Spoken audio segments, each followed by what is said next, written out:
আমি থাকি বা না থাকি তুই মানুষ হবি, কখনো কাঁদবি না। মায়া আর বেঁচে ছিল না। লিসা একদিন বড় হলো, সব কষ্ট বুকে চেপে সে মানুষ হলো। মায়ের কবরের পাশে দাঁড়িয়ে বলল, মা, তোমার কষ্ট আমি বৃথা যেতে দেব না, তোমার স্বপ্ন আমি পূর্ণ করবই। একটা ছোট্ট গ্রামে মা আর মেয়ের ছোট এক ঘর। মেয়েটার নাম লিসা আর মায়ের নাম মায়া। তাদের ঘরে ছিল না বিলাসিতা, ছিল শুধু অভাব আর নীরব কষ্ট।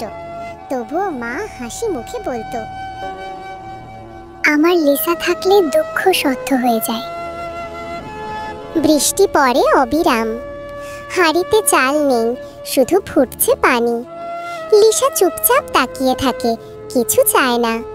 মা বোঝে মেয়ের পেট ক্ষুধায় মোচড়াচ্ছে, তবু নিজের কষ্ট লুকিয়ে বলে, আজ একটু দেরিতে খাবো মা, তুই খা। লিসার স্বপ্ন ছিল পড়াশোনা করবে। প্রতিদিন স্কুলের সামনে গিয়ে দাঁড়াতো, বন্ধুদের হাসি দেখতো দূর থেকে। কিন্তু তার পায়ে ছিল না জুতো আর হাতে ছিল না বই। তার চোখে জমে থাকতো অপূর্ণ স্বপ্নের জল। মায়া কাজ করত লোকের বাড়িতে, বনে কাঠ কেটে মাঠে কাজ করে। রোদে পুড়ে ত্বক কালো হয়ে যাচ্ছিল, হাত দুটো কাঁপতো ক্লান্তিতে।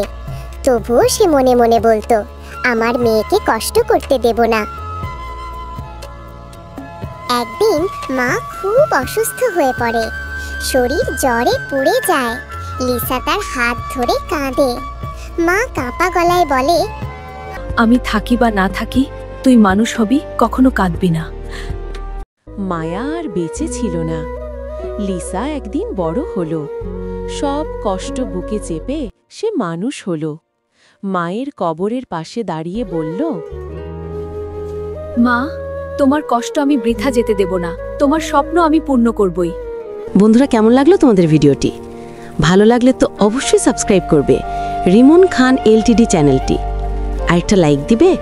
আমরা প্রতি সপ্তাহে 2টা করে ভিডিও নিয়ে আসি আপনাদের মাঝে, শুক্রবার ও সোমবার বিকেল 5:30 তাড়াতাড়ি করে সাবস্ক্রাইব করে ফেলুন বন্ধুরা।